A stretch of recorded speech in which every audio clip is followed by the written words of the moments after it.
March 13th, 1962. Lyman Lemnitzer, chairman of the Joint Chiefs of Staff, presents a proposal to Secretary of Defense Robert McNamara, named Operation Northwoods. The document proposed staging terrorist attacks in and around Guantanamo Bay to provide a pretext for military intervention in Cuba. The plans included starting rumors about Cuba using clandestine radio, landing friendly Cubans inside the base to stage attacks, starting riots at the main gate, blowing up ammunition inside the base, starting fires, sabotaging aircraft and ships on the base, bombing the base with mortar shells, sinking a ship outside the entrance, staging funerals for mock victims, staging a terror campaign in Miami, Florida, and Washington, D.C., and finally, destroying a drone aircraft over Cuban waters. The passengers, federal agents in reality, would allegedly be college students on vacation. A plane at Eglin Air Force Base would be painted and numbered as a duplicate of a registered civil aircraft belonging to a CIA front in Miami. The duplicate would be substituted for the real plane and loaded with the passengers. The real plane would be converted into a drone. The two planes would rendezvous south of Florida. The passenger-laden plane would land at Eglin Air Force Base to evacuate its passengers and return to its original status. The drone would pick up the scheduled flight plan and, over Cuban waters, transmit a Mayday signal before being blown up by remote control. The plan is rejected by McNamara, and President John F. Kennedy personally removes Lemnitzer as chairman of the Joint Chiefs of Staff. December 1st, 1984. A remote-controlled Boeing 720 takes off from Edwards Air Force Base and is crash-landed by NASA for fuel research. Before its destruction, the plane flew a total of 16 hours and 22 minutes, including 10 takeoffs, 69 approaches, and 13 landings. August 1997. The cover of FEMA's Emergency Response to Terrorism depicts the World Trade Center in crosshairs. February 28, 1998. The Global Hawk, Raytheon's unmanned aircraft vehicle, completes its first flight over Edwards Air Force Base in California, at an altitude of 32,000 feet, cruising altitude for a commercial jetliner. 1999. NORAD begins conducting exercises in which hijacked airliners are flown into the World Trade Center and the Pentagon. June 2000. The Department of Justice releases a terrorism manual with the World Trade Center in crosshairs.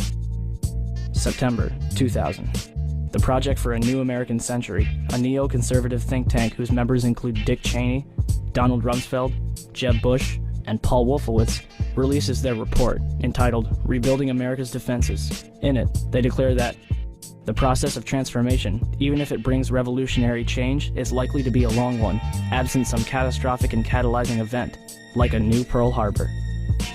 October 24th, 2000. The Pentagon conducts the first of two training exercises called Moscow, which simulate a Boeing 757 crashing into the building. Charles Burlingame, an ex-Navy F-4 pilot who worked in the Pentagon, participates in this exercise before retiring to take a job at American Airlines, where, less than a year later, his Boeing 757 allegedly crashes into the building. April 2001. NORAD plans an exercise in which a plane is flown into the Pentagon, but is rejected as too unrealistic. June 2001. The Department of Defense initiates new instructions for military intervention in the case of a hijacking. It states that for all non-immediate responses, the Department of Defense must get permission directly from the Secretary of Defense. Attorney General John Ashcroft begins flying on chartered jets for the remainder of his term due to a threat assessment by the FBI. July 4th, 2001. Osama bin Laden, wanted by the United States since 1998, receives medical attention at the American Hospital in Dubai, where he is visited by a local chief of the CIA.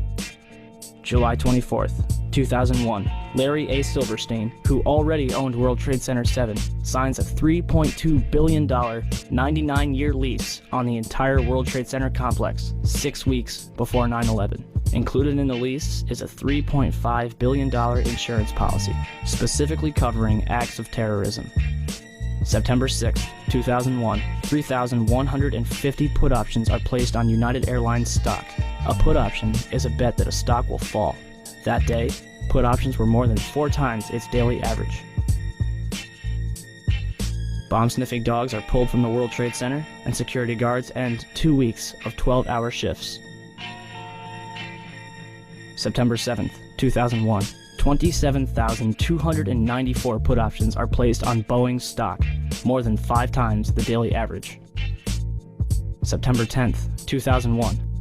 4,516 put options are placed on American Airlines, almost 11 times its daily average. Newsweek reports that a number of top Pentagon brass canceled their flight plans for the next morning. San Francisco Mayor Willie Brown receives a phone call warning him not to fly the next morning. Pacifica Radio later reveals that this phone call came directly from National Security Advisor Condoleezza Rice.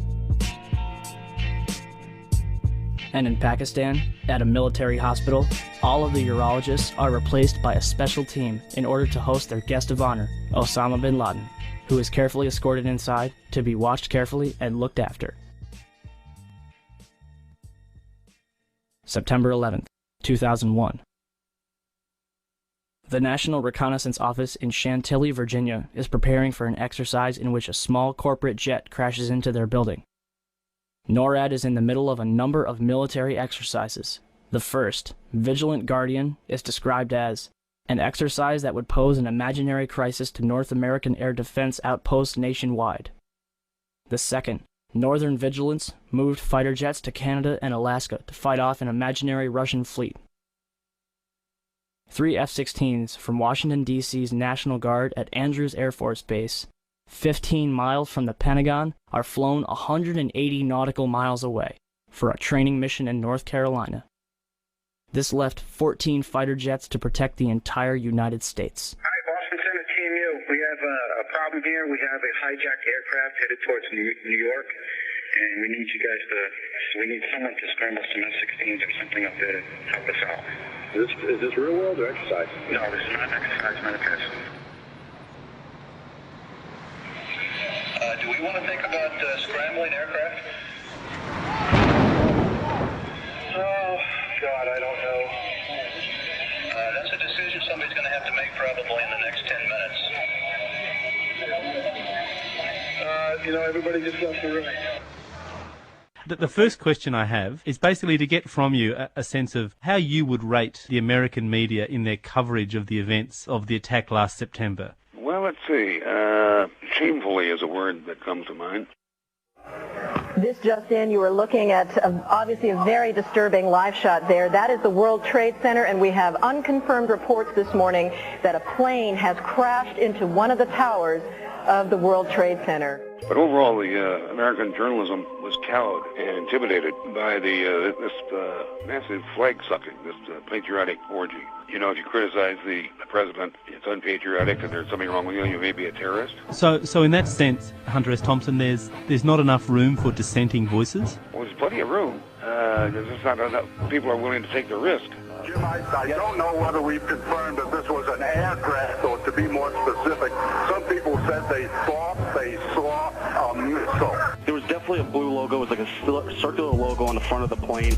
It definitely did not look like a commercial plane. I didn't see any windows on the side. Mark, if what you say is true, those could be cargo planes. You said you didn't see any windows in the side? I didn't see any windows on the side. It was not a normal flight that I've ever seen at an airport. It was a plane that had a blue logo on the front, and it did not look like it belonged in this area. It's just sort of a herd mentality, a lemming-like mentality. If you don't go with the flow, you're anti-American, therefore a suspect. This is as close as we can get to the base of the World Trade Center. You can see the firemen assembled here, the police officers, FBI agents, and you can see the 2 towers. A huge explosion now, raining debris on all of us. We better get out of the way.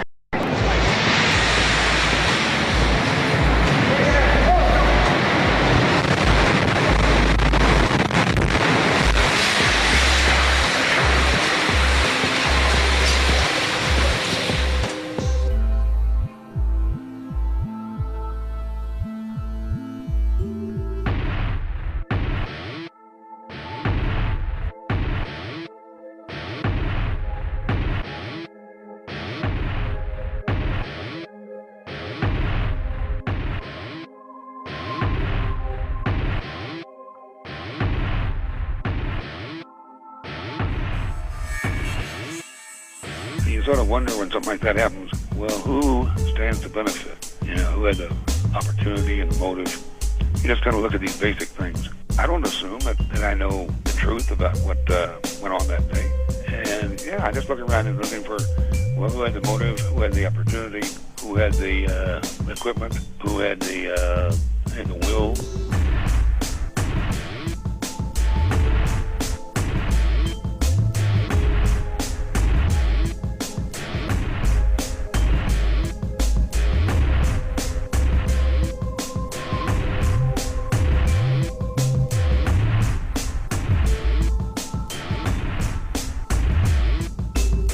I spent enough time on the inside of, well, the White House and I've been in campaigns, and I've known enough of the people who do these things to know that the public version of the news, what an event, is never really what happened. And these people, I think, are willing to take that even further.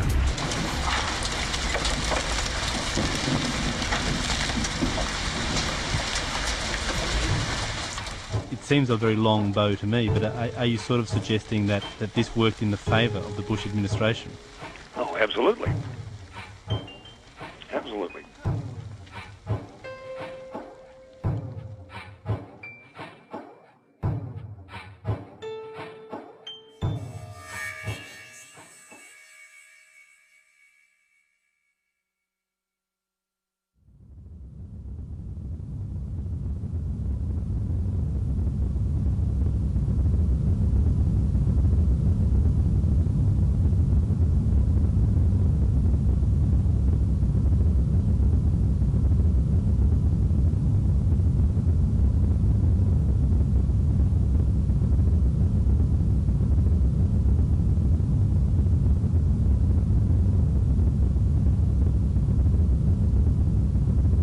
(9:38), Arlington, Virginia.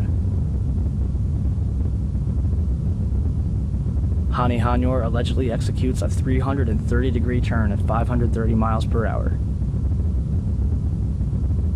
descending 7,000 feet in 2.5 minutes to crash American Airlines Flight 77 into the ground floor of the Pentagon.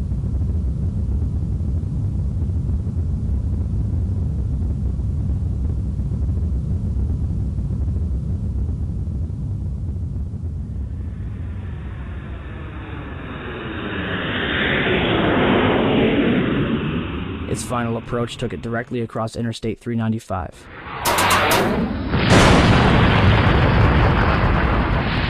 Knocking light poles out of the ground and bouncing off of the lawn before impact. First, let's meet Hani Hanyour. Hanyour had come to Freeway Airport in Bowie, Maryland 1 month earlier seeking to rent a small plane. However, when Hanyour went on 3 test runs in the second week of August, he had trouble controlling and landing a single-engine Cessna 172. Well, my name is Marcel Bernard, and I'm the chief flight instructor here at Freeway. Hani Hanyour, well, basically what happened with him is he showed up at the airport and wanted to get checked out in the aircraft. See, he was already certified. He didn't come to us for flight training. Yeah, he already had a pilot's license. He had already earned his private instrument commercial at a school in Arizona, and I don't remember the name of the school, but already had certificates in hand. And we sometimes occasionally have pilots that come to us that don't want flight training but just want to rent our aircraft. Which is the case of Hani Hanyour. This was the case with Hani. He wanted to get checked out, as we call it, to rent our aircraft. And our insurance requires that he flies with one of our instructors to be found competent to rent. Mm-hmm. And that was the process that he was going through. The consensus was that he was very quiet, average or below average piloting skills. Mm-hmm. English was very poor. So I don't know where to. That's about the best description I can give you for his demeanor at the time. Very, uneventful from our perspective. Regardless, air traffic controllers at Dulles International Airport that were tracking Flight 77 all thought that it was a military plane. Second, the light poles. On November 22, 2004, a private jet en route to Houston to pick up George Bush Sr. clipped a single light pole and crashed a minute away from landing at Houston's Hobby Airport. The wing ripped off upon impact, scattering debris over 100 yards. And yet, Flight 77 managed to tear 5 light poles completely out of the ground without damaging either the wings or the light poles themselves. Instead, they seem to have just popped out of the ground. Third, you only have to look at the photos from that day to realize that whatever hit the Pentagon did not bounce off the lawn. If Flight 77 had crash landed and skidded into the Pentagon, it would have looked like this.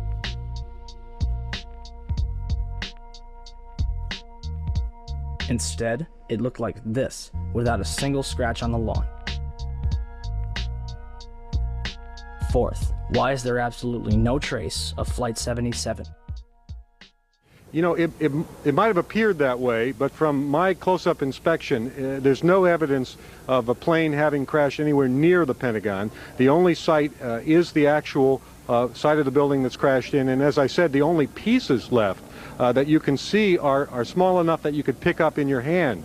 There are no large tail sections, wing sections, a fuselage, nothing like that anywhere around, which would indicate that the entire plane crashed into the side of the Pentagon. The official explanation is that the intense heat from the jet fuel vaporized the entire plane. Indeed, from these pictures, it seems that there is absolutely no trace of a Boeing 757. But if the fire was hot enough to incinerate a jumbo jet, then how can investigators identify 184 out of 189 people found at the Pentagon? The Armed Forces DNA Identification Laboratory, which was responsible for the task, was also responsible for identifying the dead in Shanksville. Keep that in mind for later. So what is a Boeing 757 made of? I called Boeing to ask, but the operator informed me that Boeing refuses to give out any information regarding the construction of their aircraft due to the attacks of September 11th.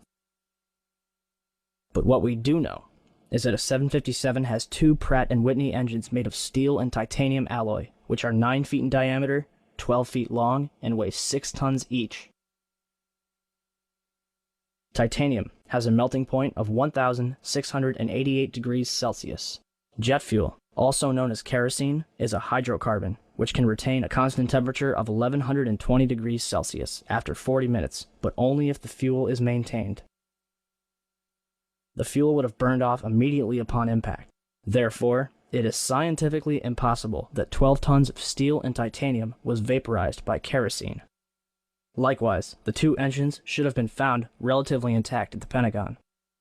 Instead, there was a single turbojet engine approximately 3 feet in diameter found inside the building. After this photo was published by American Free Press, readers wrote in to suggest that the turbine was a piece from the Auxiliary Power Unit, APU, mounted in the tail section of a 757.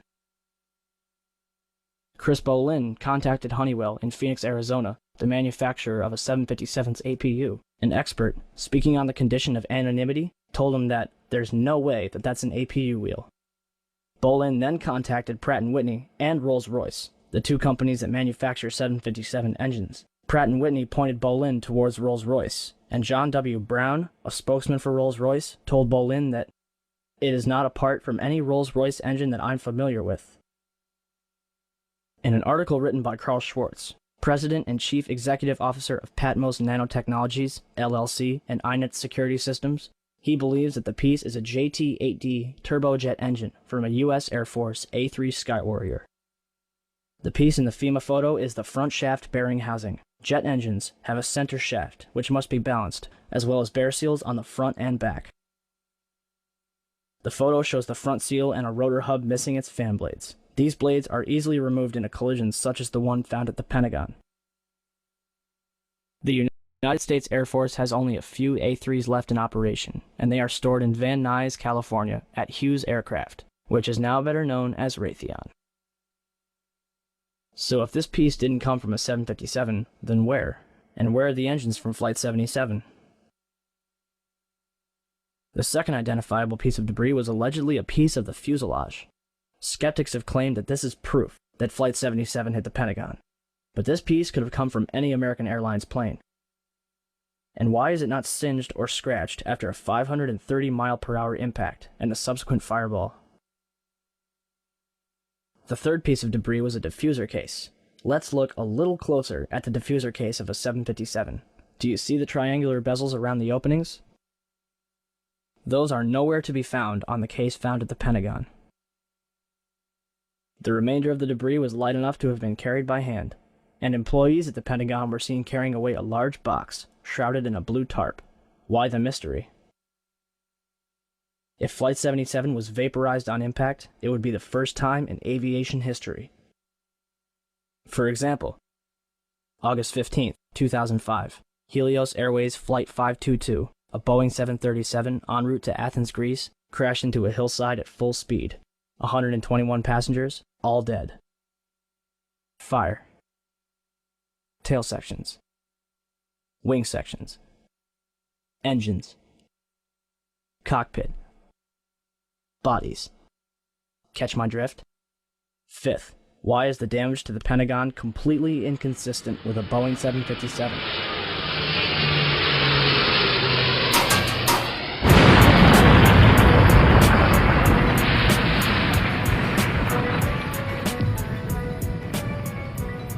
These photos were taken before the roof of the outer ring had collapsed.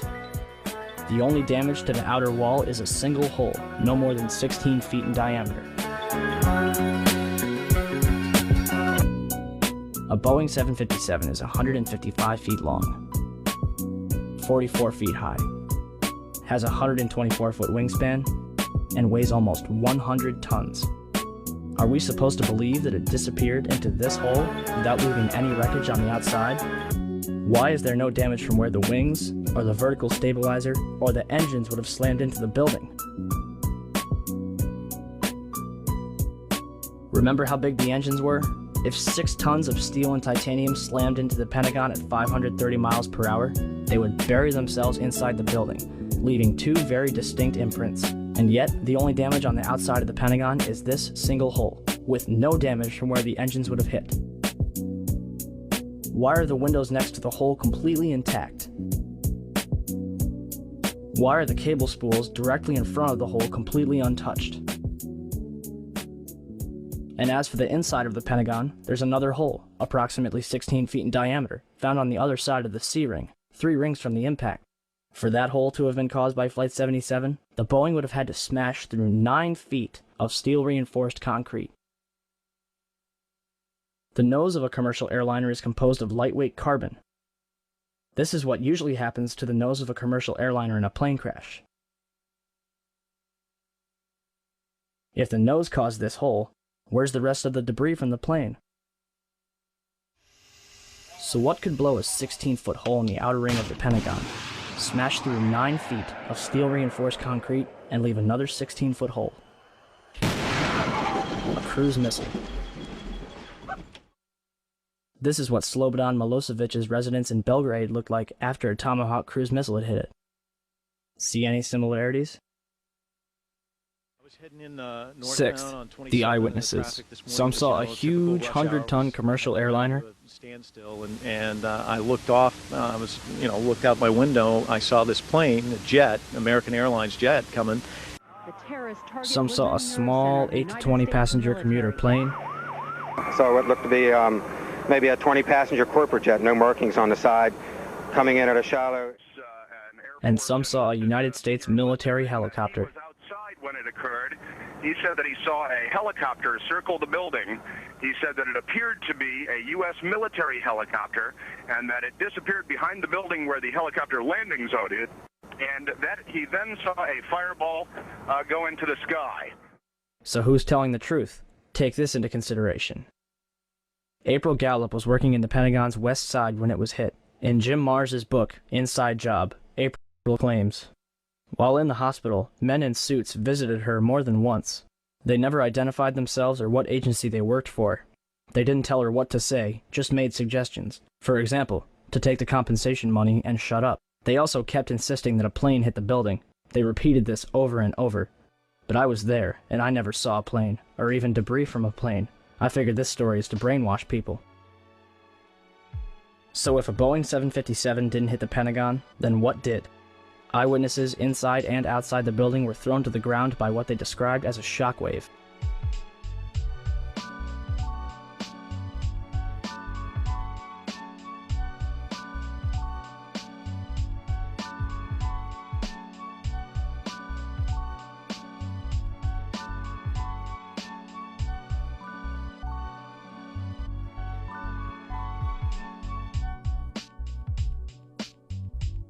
Even the Sheraton Hotel, 1.6 miles away, was rocked by the blast. A number of military personnel at the Pentagon specifically mentioned smelling cordite.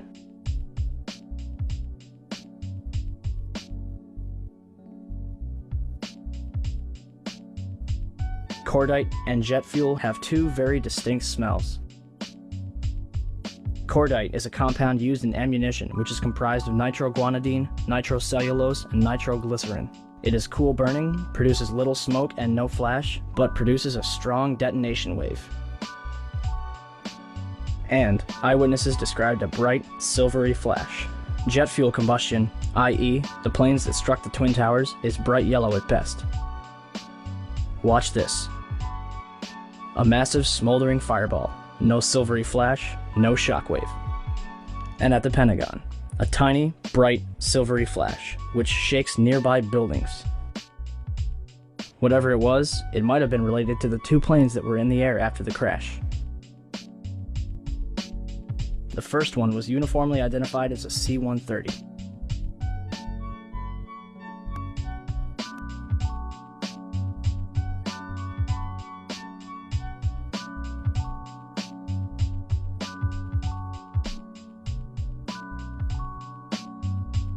The second plane was an unmarked white plane flying over Washington, D.C.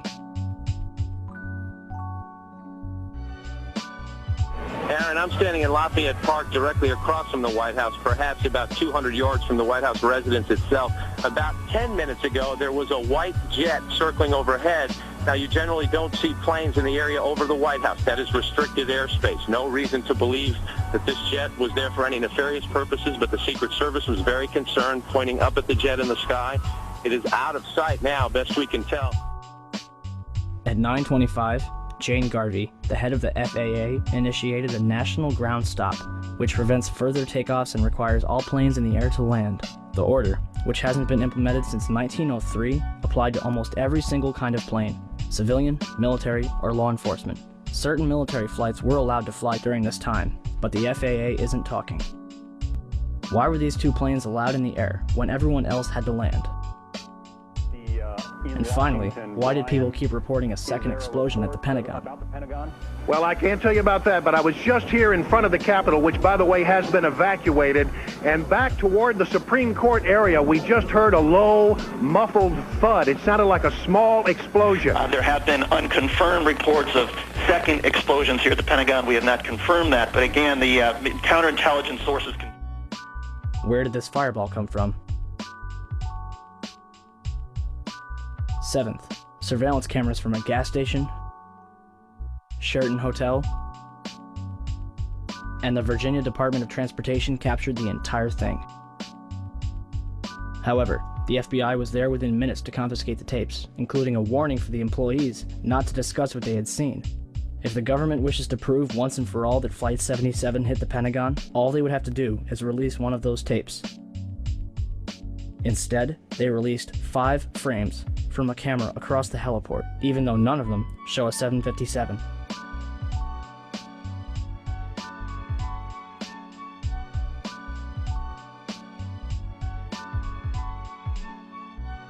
And finally, why do satellite photos taken 4 days before 9/11 show a white marking on the front lawn, marking almost the exact trajectory of whatever hit the Pentagon 4 days later? And is it merely a coincidence that the Pentagon was hit in the only section that was renovated to withstand that very same kind of attack? And that Donald Rumsfeld was safe in his office on the opposite end of the building? If the government has nothing to hide, why are they so afraid to answer a few questions or release a few videos?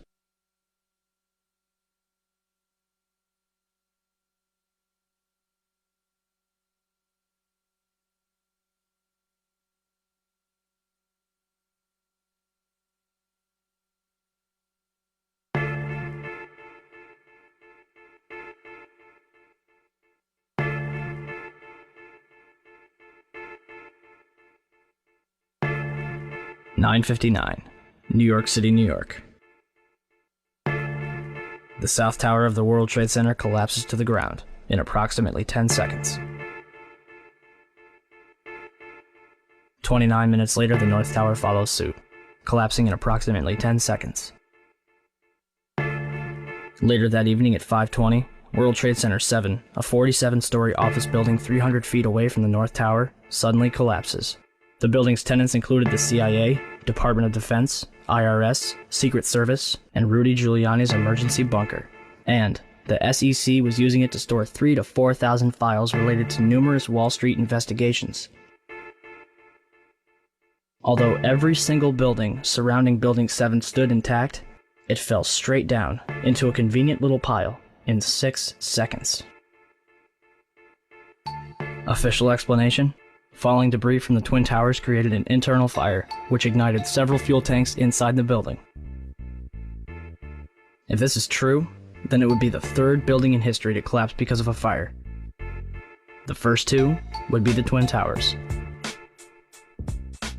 On July 28, 1945, a B-52 bomber lost in the fog crashed into the 79th floor of the Empire State Building. 14 people dead, $1 million in damage, but the building stands intact to this day. On February 14, 1975, a 3-alarm fire broke out between the 9th and 14th floors of the North Tower. According to the New York Times, the fire leads to intense scrutiny of the towers and eventually to a decision to install sprinklers. On May 4, 1988, a 62-story skyscraper in Los Angeles burned for 3 hours and spread over 4 floors. It did not collapse. On February 23, 1991, a 38-story skyscraper in Philadelphia, built in 1973, burned for more than 19 hours and spread over 8 floors. It did not collapse. On October 17, 2004, a 56-story skyscraper in Venezuela, built in 1976, burned for over 17 hours and spread over 26 floors, eventually reaching the roof. Guess what? It did not collapse. On February 12, 2005, the Windsor Building in Madrid, a 32-story tower framed in steel-reinforced concrete, burned for almost 24 hours, completely eradicating the upper 10 stories of the building. Although the top 10 floors of the building fell, the building itself did not collapse. And yet, on September 11, 2001, two 110-story skyscrapers, completed in 1973, burned for 56 and 103 minutes, respectively, over 4 floors, before collapsing completely to the ground. One might argue that this was due to the construction of the World Trade Center.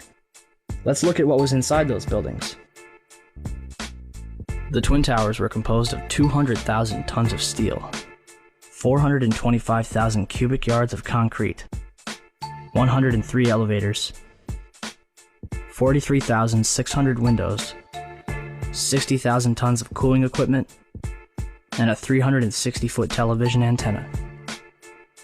The core of each tower was 87 by 133 feet, comprised of 47 box columns 36 by 16 inches thick. The North Tower was completed in 1970, standing at 1,368 feet tall, and the South Tower was completed in 1973, clocking in at 1,362 feet tall, making them the tallest buildings in the world until the Sears Tower was completed in 1974. And to think, the government would have us believe that these massive structures were destroyed by 10,000 gallons of jet fuel. However, eyewitnesses, video footage, and a little common sense quickly refutes that claim. The second plane hits the South Tower between the 78th and 82nd floors at 9:03 a.m.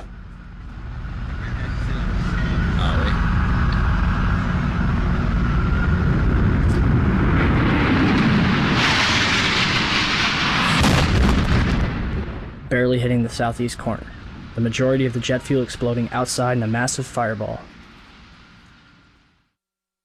Yet, this tower collapses first, even though the North Tower was hit straight on and had already been burning for 18 minutes longer. Galileo's law of falling bodies calculates the time in which an object will travel a certain distance in complete freefall. Distance, d, equals 16.8 times time in seconds squared. The South Tower was 1,362 feet tall.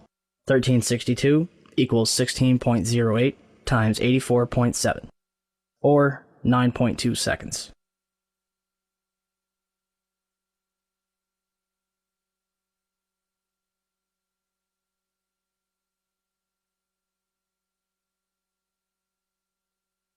The Twin Towers came down in nearly free fall speed. 200,000 tons of steel shatters into sections no longer than a couple feet long. 425,000 cubic yards of concrete is pulverized into dust. Thousands of lives are extinguished instantly. So what brought down the World Trade Center? Let's ask the experts. Van Romero, Vice President for Research at New Mexico Institute of Mining and Technology. My opinion is, based on the videotapes, after the airplanes hit the World Trade Center, there were some explosive devices inside that caused the towers to collapse. The collapses were too methodical to be a chance result of airplanes colliding with the structures. 10 days later, certainly the fire is what caused the building to fail. Why would Romero change his mind so suddenly?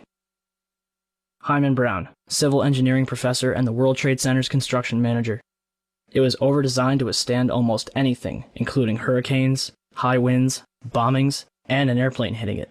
Although the buildings were designed to withstand a 150-year storm and the impact of a Boeing 707, jet fuel burning at 2,000 degrees Fahrenheit weakened the steel. Kevin Ryan, Underwriters Laboratories, the company that certified the steel that was used in the World Trade Center, in a letter to Frank Gale of the National Institute of Standards and Technology. We know that the steel components were certified to ASTM E119. The time temperature curves for this standard required the samples to be exposed to temperatures around 2,000 degrees Fahrenheit for several hours, and as we all agree, the steel applied met those specifications. Additionally, I think we can all agree that even unfireproof steel will not melt until reaching red-hot temperatures of nearly 3,000 degrees Fahrenheit. Why Dr. Brown would imply that 2,000 degrees Fahrenheit would melt the high-grade steel used in those buildings makes no sense at all. This story just does not add up.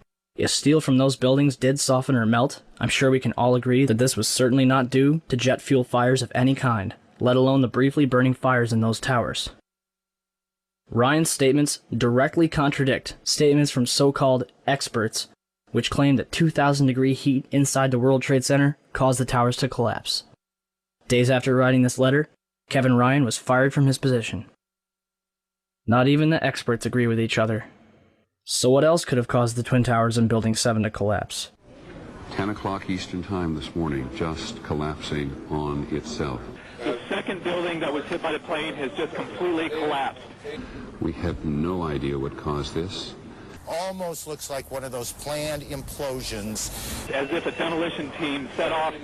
When you see the old demolitions of these old buildings, it folded down on itself and it is not there anymore. If you wish to bring anybody who's ever watched a building being demolished on purpose knows that if you're going to do this, you have to get at the under infrastructure of a building and bring it down. We heard another explosion, and I'm assuming that's the one that came from the lower level, since there were two. And I said, right, because it was like 18 minutes apart. Well, this is the first explosion, and there was a second explosion in the same building. There were two explosions. Okay. Federal agencies that were down there do believe that there was some sort of explosive device somewhere else besides the planes hitting. NBC's Pat Dawson is close to the scene of that attack. Pat? Just moments ago, I spoke to the chief of safety for the New York City Fire Department. Chief Albert Turry, he received word of the possibility of a secondary device, that is another bomb going off. He tried to get his men out as quickly as he could, but he said that there was another explosion which took place.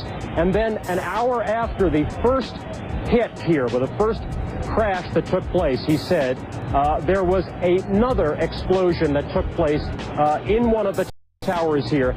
He thinks that there were actually devices that were planted in the building. The second device, he speculates, was probably planted in the building. There were 2 or 3 similar huge explosions, and the building literally shook. You literally shook at the base of this building. First one and then the other. Some say after secondary explosions. When a big explosion happened, all of a sudden the elevator blew up, smoke. I dragged the guy out. His skin was hanging off, and I dragged him out, and I helped him out to the ambulance. Walking down the stairs, we made it to the 8th floor. Big explosion. Blew us back into the 8th floor. Just got out of the tunnel and it blew. The subway tunnel? Yeah. Tell us what's happening out there. Oh my We just gosh. witnessed some kind of secondary follow-up explosion on the World Trade Center number 2, the one. Secondary. We understand now there has been a secondary explosion on Tower 2. There was another major explosion. The building itself literally the top of it came down, sending smoke and debris everywhere. Collapsed. 5 blocks from the World Trade Center, and we were standing here when there was some sort of collapse or explosion. Do you know if it was an explosion or if it was a building collapse? To me, it sounded like an explosion. When I try to save people, in the moment we heard a big explosion coming down. Everything just went black. Everything came down, glass started popping. People got hurt, stuff went on top of them. And it was a big explosion. Everything got dark, real dark, like snow. The FBI is here, as you can see. They had roped this area off. They were taking photographs and securing this area just prior to that huge explosion that we all heard and felt. Coming over our radio, get out of the area, the second tower is coming down. They tell you the second tower is Yes, it's about to collapse. At 10:30, I tried to leave the building, but as soon as I got outside, I heard a second explosion and another rumble and more smoke and more dust. I ran inside the buildings, the chandelier shook, and again, black smoke filled the air. Within another 5 minutes, we were covered again with more silt and more dust. And then a fire marshal came in and said we had to leave because if there was a third explosion, this building might not last. We just saw that as well. The second tower, the only one that was standing, tower number 1, we saw some kind of explosion, a lot of smoke come out of the top of the tower, and then it collapsed down onto the streets below. David Lee, what can you tell us? John, just seconds ago there was a huge explosion, and it appears right now the second World Trade Tower has just collapsed.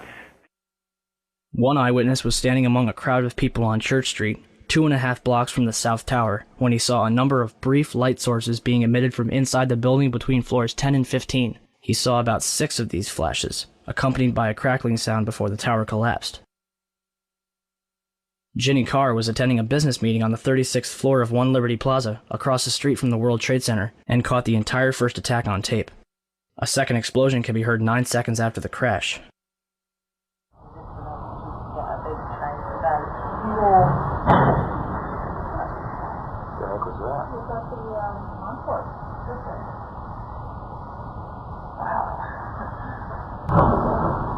It sounded like something crashed. So what happened in the North Tower? Ask Willie Rodriguez. Willie, a janitor who worked in the World Trade Center for 20 years, was in sub-level 1 when the North Tower was hit. And all of a sudden we hear boom! And I thought it was a generator that blew up on the basement. And I said to myself, oh my God, I think it's a generator. And I was going to verbalize it. When I finished saying that in my mind, I hear boom! Right on the top, pretty far away. So it was a difference between coming from the basement and coming from the top. And that's, everybody started screaming. And a person comes running into the office saying, explosion, explosion, explosion. He got his hand extended and all the skin was pulled from his under his arm, all the way to the top of the fingertips, and it was hanging on both arms. Hanging and hanging. And then I look at his face and he was missing parts on his face. And I said, what happened? What happened? And he said, the elevators, the elevators. And when there were many explosions, and when I actually talk about those explosions, they said that, well, there were so many kitchens in the building, and they have probably those gas canisters. And I say, I don't believe that, because the building was a Class A building. There are very strict guidelines of what you can put in a kitchen. And I really doubt it was gas. So there was a lot of misconceptions of what happened that day in terms of the explosions. But up to date, I haven't received an actual explanation about the different explosions that I heard on the upper floors and not all the way to the top. The windows in the lobby of the North Tower were blown out, and marble panels were blown off of the walls. This was brushed off as damage from a raging fireball that went barreling down the elevator shafts. However, the World Trade Center's core and elevator shafts were hermetically sealed, aka airtight. The fire could not possibly have had enough oxygen to travel 1,300 feet down, retaining enough energy to destroy the bottom 8 floors of the building. On 9/11, New York City lost 343 firefighters at the World Trade Center. Since they were the ones inside the towers before and as they collapsed, I'd say they've got a pretty good grasp on what happened. So what does the FDNY think? First, we had this interview from the Naudet brothers documentary. It was like posting the wars, there was nobody there. Where the fuck, what do we do? We made it outside, we made it about a block. We made it at least 2 blocks, and we started running. Floor by floor, instead of popping out. It was if they had detonated. They were planned to take down a building. Boom, boom, boom, boom, boom, boom, boom. All the way down. I was watching it and running. Just ran up West Street. And then you just sort of, this cloud of shit chasing you down. Couldn't outrun it. In these interviews, numerous members of Engine 7 described explosions preceding the collapses, not to mention the damage to the lobby of the North Tower. I heard a loud boom. And my first thing, I was right at the desk there on the left-hand side when you come into Tower 1. And I walked out, I didn't go out. I walked to where all the doorway was, the glass were broken, and I looked out, and I seen in the building across the street, I seen the shadow coming, I seen just the shadow in the building across the street coming down. And with that, I wasn't expecting to see the damage that I saw in the lobby. And the people, the bodies, the burnt people, the injured people, I really wasn't prepared for that. The lobby is about 6 stories high, and the lobby looked as though a bomb had exploded there. All the glass was taken out. There were 10-foot by 10-foot marble panels that were once walls. They were loose from the wall of the Trade Center. I went around by the freight elevator and I could see it was just blown. It was just a giant shit. 30th floor. We hear another explosion. And at that time we heard a huge explosion. Firefighter Louis Caccioli told People Weekly, "I was taking firefighters up in the elevator to the 24th floor to get in position to evacuate workers. On the last trip up, a bomb went off. We think there were bombs set in the building." For more than a year, the Port Authority blocked the release of a tape of firefighters' transmissions from the World Trade Center on 9/11. In November 2002, the tape was finally released to the New York Times and other news outlets. Why did it take so long to get the tape released? I got an eyewitness who said there was an explosion on floor 7-8. 7-8. We've just had another explosion. Warren Street because of the secondary explosion. We've got numerous people covered with dust from the secondary explosion. And we got another explosion on the tower, 1013, 1013. Tower 2 has had a major explosion and what appears to be a complete collapse surrounding the entire area. Who's involved in the secondary explosion at Tower 1K? I've got 5. Chief Palmer had reached the fire on the 78th floor of the South Tower and devised a plan to put it out. We got 2 isolated pockets of fire. We should be able to knock it down with 2 lines. Radio that. 78th floor, numerous 1045 call horns. If the 78th floor was a raging inferno like the government would have us believe, then Palmer wouldn't have gotten as far as he did, and certainly wouldn't have been able to put it out. On August 12, 2005, an additional 15 hours of radio transmissions and transcripts of interviews with firefighters was finally released to the public. Firefighters described 2 events consistent with a controlled demolition: bright flashes from inside the building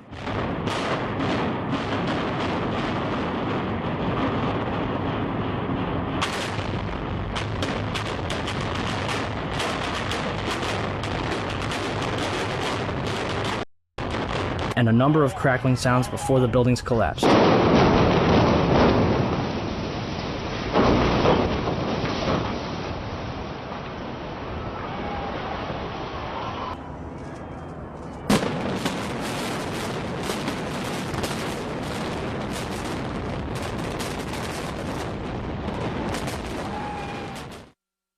What does science have to say about the collapses? The collapse of the World Trade Center was picked up by Columbia University's observatory in Palisades, New York. The South Tower registered as a 2.1 earthquake. The North Tower registered as a 2.3 earthquake. Won Young Kim told Chris Bolin that their seismographs pick up underground explosions from a quarry 20 miles away. These blasts are caused by 80,000 pounds of ammonium nitrate and cause local earthquakes between magnitude 1 and 2. The 1993 bombing of the World Trade Center did not even register because it was not coupled to the ground. During the collapse, Most of the energy of the falling debris was absorbed by the towers and the neighboring structures, converting them into rubble and dust or causing other damage, but not causing significant ground shaking. Mark Loiseau, the president of Controlled Demolition Incorporated, told the American Free Press that in the basements of the World Trade Center, where 47 central support columns connected to the bedrock, hot spots of literally molten steel were discovered more than a month after September 11th. These incredibly hot areas were found at the bottoms of the elevator shafts, down 7 basement levels. The molten steel was found 3, 4, and 5 weeks later when the rubble was being removed. He said that molten steel was also found at World Trade Center 7. The highest temperature was in the east corner of the South Tower, where a temperature of 1,377 degrees Fahrenheit was recorded. The molten steel in the basement was more than double that temperature. Do you still think that jet fuel brought down the World Trade Center? In all the videos of the collapses, explosions can be seen bursting from the building 20 to 30 stories below the demolition wave. Here,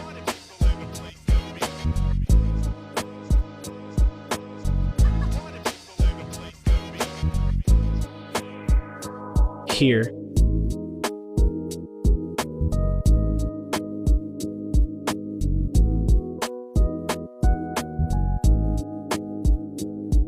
here,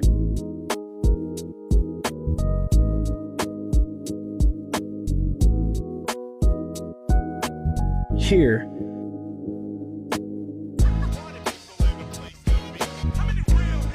here,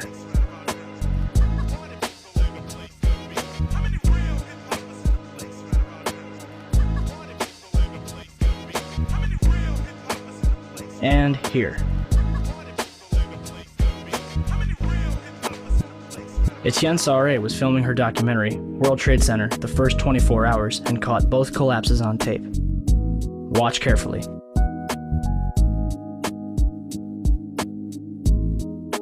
The tripod shakes 12 seconds before the North Tower begins collapsing. And something is knocked off the right-hand side of the building.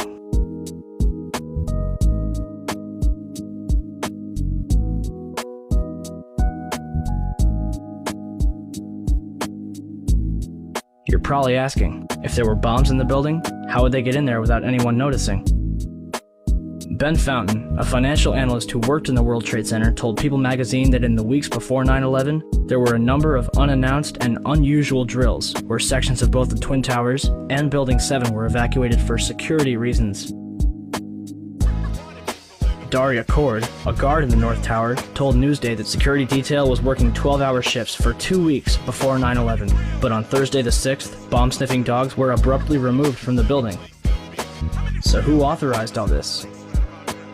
President Bush's brother, Marvin, was board of directors at Securicom from 1993 until fiscal year 2000. Securicom, now known as Stratasec, is an electronic security company backed by Kuwait American Corporation, which provided security for United Airlines, Dulles International Airport, and from the early 1990s up to the day of 9/11, the World Trade Center. Marvin is also the former director at HCC Insurance Holdings, which insured parts of the World Trade Center on 9/11. More information on this was supposed to be disclosed and never was. To date, the SEC has not revealed what they have learned. If only we could examine the debris from the World Trade Center and figure out what happened. Unfortunately, Mayor Giuliani began shipping the remains off to recycling yards overseas before investigators could even examine it. Not even FEMA was allowed into Ground Zero. Essentially, they blocked off a crime scene and destroyed all the evidence. Guess who was allowed into the site? Controlled Demolition, who was also responsible for cleaning up after the Oklahoma City bombing in 1995. It gets better than that. On July 15, 2001, Controlled Demolition destroyed 2 400-foot-tall fuel reserve tanks from the World War II era. The demolition was conducted for no apparent reason and drew numerous complaints from the neighborhood. The site remains vacant to this day, and a reason for the demolition has never been disclosed. Regardless, I think what happened to the World Trade Center is simple enough. It was brought down in a carefully planned controlled demolition. It was a psychological attack on the American people, and it was pulled off with military precision.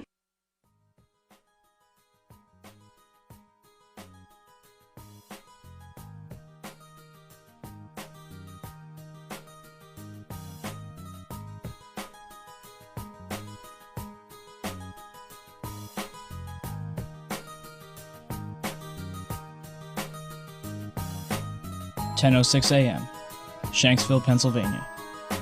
Flight 93 was en route from New Jersey to California with 45 passengers when it went off course at 8:56 over Cleveland, Ohio. According to the official story, Flight 93 was headed for the White House when it was overpowered by a group of passengers and crashed in Shanksville, Pennsylvania.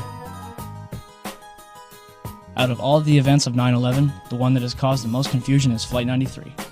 It was shot down, it wasn't shot down.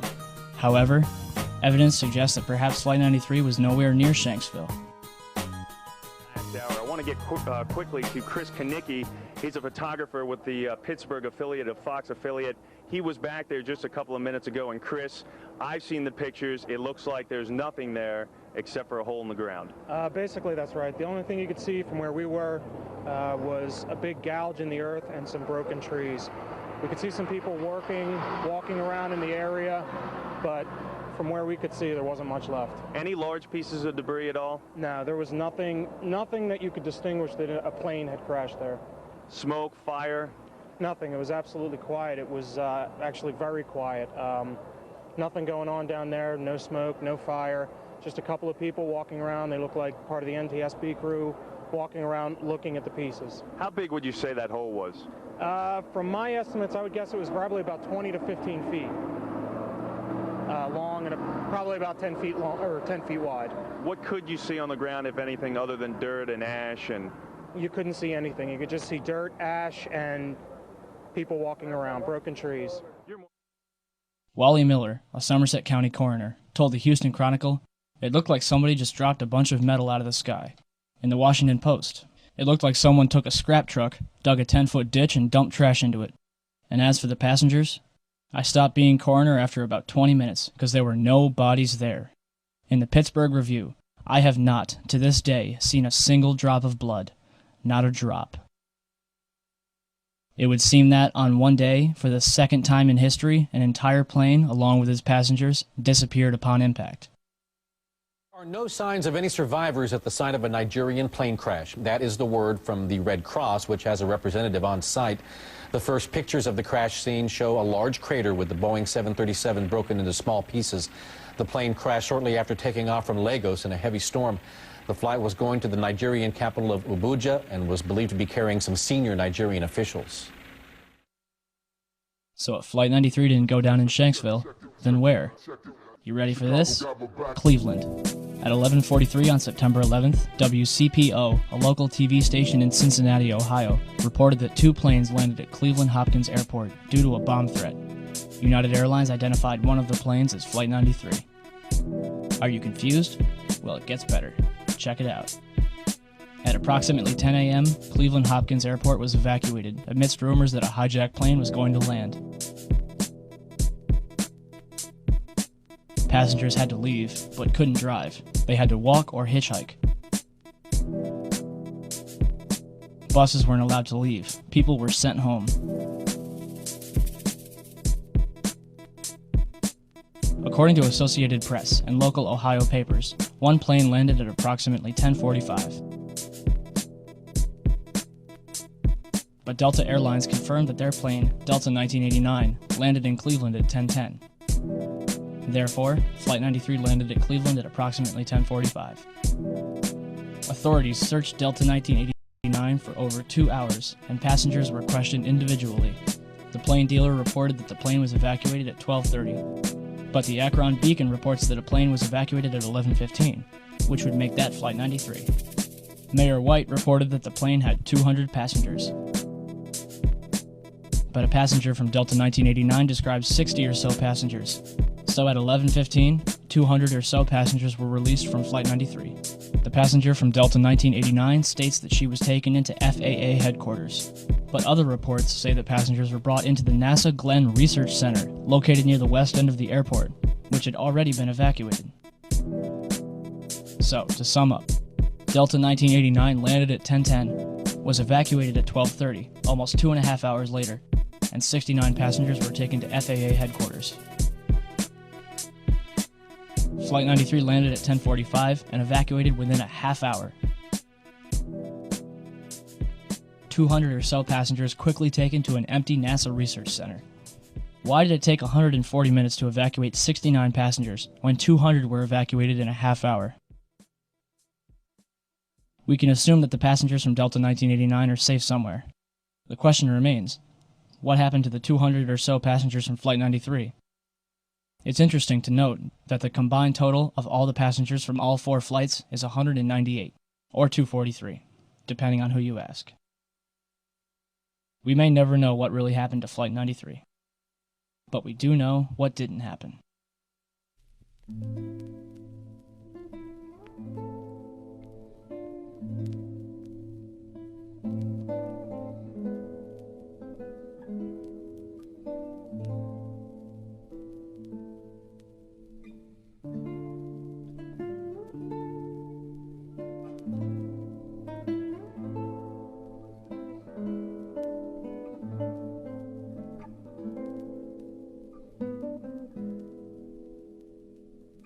Whenever this evidence is presented to people, you'll usually get one of many different questions. The first one being, if different planes were used, what happened to the original ones? Unfortunately, we may never know what really happened. But if we could examine the black boxes from the planes that were used, we could prove that they weren't the original flights. A commercial plane carries 2 different black boxes. Each black box carries one of 2 different recorders, a cockpit voice recorder and a flight data recorder. The cockpit voice recorder records sounds from inside the cockpit, including engine noise, stall warnings, and other sounds of interest. Communications between air traffic control, weather briefings, and conversations between pilots and crew are also recorded. The flight data recorder records at least 28 different parameters such as time, altitude, speed, and heading. Some also record more than 300 other in-flight characteristics, anything from autopilot to smoke alarms. The recorders themselves are made from the most impervious metals known to man, and the information is recorded along with date and time and spooled into a continuous roll. Any damage that is done to the roll is done to the outside, as opposed to the inside where the data is. The 9/11 Commission says that CVRs and FDRs from American 11 and United 175 were not found. Yet, the FBI claims to have found the passport of Saddam al-Sakami, which managed to fly out of his pocket, through the explosion, and onto the streets of Manhattan below. So, 4 different black boxes, made from the most resilient materials known to man, were destroyed. Yet, a passport, made from a fragile material known as paper, managed to survive? Who writes this stuff? Ted Lepatkowitz, spokesman for the National Transportation Safety Board, told CBS News that it's extremely rare that we don't get the recorders back. I can't recall another domestic case in which we did not recover the recorders. Turns out Ted's right. Nicholas DeMasi, a firefighter who helped the recovery efforts, claims in the book Behind the Scenes, Ground Zero, "At one point, I was assigned to take federal agents around the site to search for the black boxes from the planes. There were a total of 4 black boxes. We found 3. I guess it all comes down to who you'd rather believe." FBI Director Robert Mueller said Flight 77's data recorder provided altitude, speed, headings, and other information, but the voice recorder contained nothing useful. And Donald Rumsfeld said the data on the cockpit voice recorder was unrecoverable. As for Flight 93, it was the only flight where the cockpit voice recorder was recovered. It was played for the families in April 2002, but not before they signed an agreement saying that they wouldn't talk about it. They couldn't even take notes. And for some reason, the last 3 minutes of the tape was unaccounted for. The FBI had no explanation for the discrepancy. Why would the 9/11 Commission tell us Flight 11 and 175's recorders weren't found? Why would Robert Mueller tell us that there's nothing interesting on Flight 77's? What's on the last 3 minutes of Flight 93's cockpit voice recorder? These are vital questions that need to be answered. It's an interesting postscript that Flight 93 was spotted on April 10, 2003 at Chicago's O'Hare Airport by David Friedman, a United Airlines employee who records all of his flights. The tail number, N591UA, was spotted on Flight 1111, a United Airlines 757. And according to the FAA, both N591UA and N612UA, Flights 93 and 175, are still valid. But Flights 11 and 77 are listed as destroyed. Not to mention that they were not even scheduled to fly on September 11th. Next, what about the cell phone calls? For starters, the calls themselves are extremely peculiar. Most of them are only a couple sentences long before the callers end the conversation, only to call back later. Flight attendant Betty Ong allegedly placed a call from Flight 11, according to the 9/11 Commission. Although the conversation lasted 23 minutes, only 4.5 minutes was recorded. What is your name? Okay, my name is Betty Ong. I'm number 3 on Flight 11. Okay. And the cockpit is not answering their phone. And there's somebody staffed in business class, and we can't breathe in business class. Somebody's got mace or something. Okay, our number 1 got stabbed. Our purser is stabbed. Nobody knows who stabbed who, and we can't even get up to business class right now because nobody can breathe. Our number 1 is stabbed right now. Okay. And our number 5, our first class passengers, our first class galley flight attendant and our purser has been stabbed. And we can't get the cockpit. The door won't open. Does Miss Ong sound like a woman on a hijacked plane who just saw 3 people murdered? Why is nobody in the background screaming? Flight attendant Madeline Sweeney allegedly talked with her ground manager Michael Woodward for 25 minutes. She describes 4 hijackers. The FBI says there were 5. She says the hijackers were in rows 9 and 10. The FAA says they were all in row 8. Near the end, she screams, "I see buildings. Water. Oh my God." Madeline was a flight attendant out of Boston for 12 years. I think she would have recognized Manhattan. A man claiming to be Mark Bingham called his mother Alice, who is visiting his sister-in-law. The caller says, "Mom, this is Mark Bingham. When was the last time you called your mother and used your full name? I just want to tell you that I love you. I'm on a flight from Newark to San Francisco, and there are 3 guys on board, and they say they've taken over the plane, and they say they have a bomb. I'm calling you from the airphone." And then, "You believe me, don't you, Mom?" "Yes, Mark, I believe you. Who are these guys?" Then he was interrupted by someone who was speaking in a low-toned male voice, speaking what sounded like English. After 30 seconds of muffled sounds, the caller repeats, "I'm calling you with an airphone." His mother asks him again, "Who are these guys?" After another pause, he returns and asks again, "You believe me, don't you, Mom?" There was another pause, and the phone just trailed off. To date, none of these calls, except for Betty Ong's call to American Airlines, has been released to the public.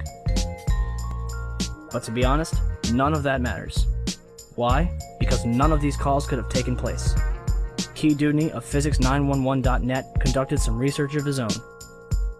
In an experiment called Project Achilles, he took a series of cell phones onto a Cessna 172 and flew up to 8,000 feet to determine the success rate as the plane got higher. At 4,000 feet, he had a 0.4 success rate. At 8,000 feet, he had a 0.1 success rate.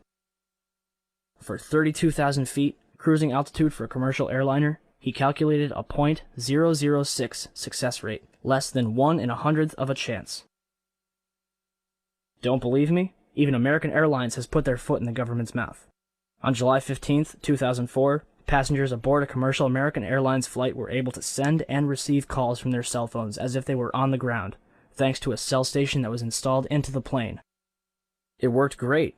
I called the office, I called my wife, I called a friend in Paris. They all heard me great, and I could hear them loud and clear. Why would American Airlines spend thousands of dollars on this technology in 2004 when cell phones worked so well on September 11th, 2001? The cell phone calls were fake, no question about it. So how is it possible to fake a person's voice? In 1999, the Los Alamos Laboratory in New Mexico revealed their voice morphing technology. General Carl W. Steiner, the former Commander-in-Chief of United States Special Operations, declared on tape, "Gentlemen, we have called you together to inform you that we are going to overthrow the United States government." Another example was Colin Powell, saying, "I am being treated well by my captors." With just a 10-minute recording of somebody's voice, they are able, in almost real time, to clone someone's speech. Steiner was so impressed, he asked for a copy. So what about the hijackers? On September 14th, 2001, the Department of Justice released the names of the alleged 19 hijackers.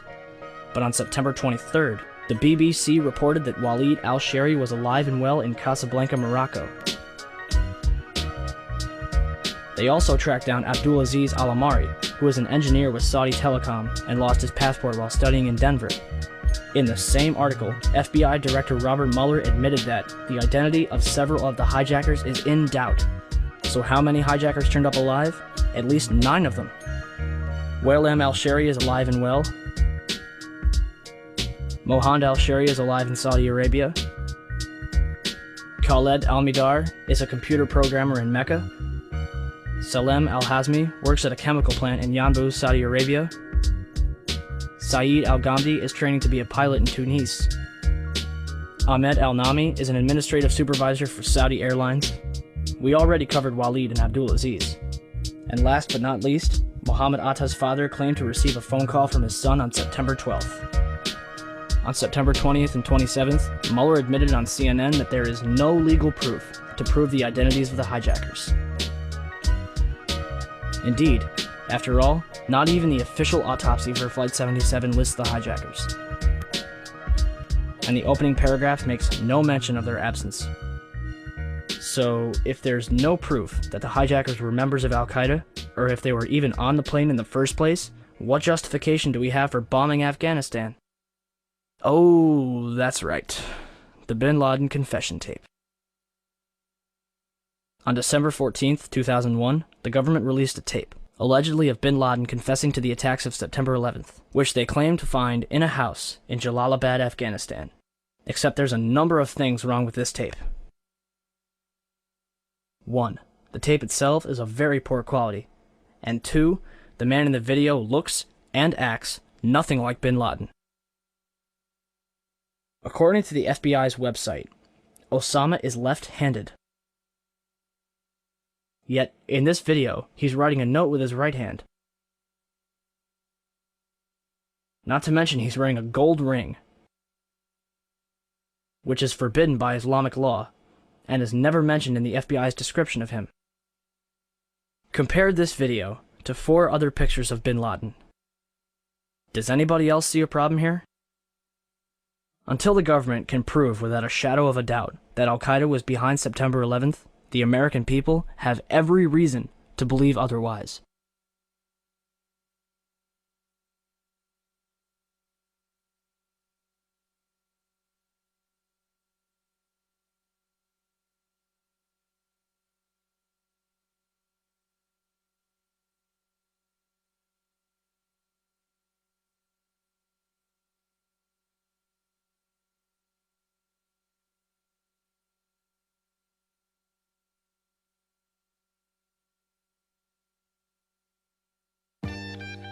And now for the last question of all. Why would our government do such a thing? I hope you're sitting down. First, we have Larry Silverstein, the man who purchased the World Trade Center in July 2001. After September 11th, Silverstein demanded $7.2 billion from his insurers, claiming that each plane counted as a separate act of terrorism. However, on December 6th, 2004, the courts only reward him with $2.2 billion. Next, we have the put options that were placed on United Airlines, American Airlines, and Boeing. According to the San Francisco Chronicle, more than $2.5 million has remained unclaimed. As for 9/11 itself, Reuters reported that Comvar, a German computer company, is responsible for helping companies and accountants in New York restore their data from over 400 hard drives that were recovered from the World Trade Center's rubble. Comvar recovered information from 32 different computers that suggested insider trading took place on 9/11. Richard Wagner, an expert at Comvar. There is a suspicion that some people had advanced knowledge of the approximate time of the plane crashes in order to move out amounts exceeding $100 million. They thought that the records of their transactions could not be traced after the mainframes were destroyed. After their analysis, Comvar handed the results over to the FBI. Although the FBI was legally bound to investigate who was responsible, to date they have done no such thing. Moving on.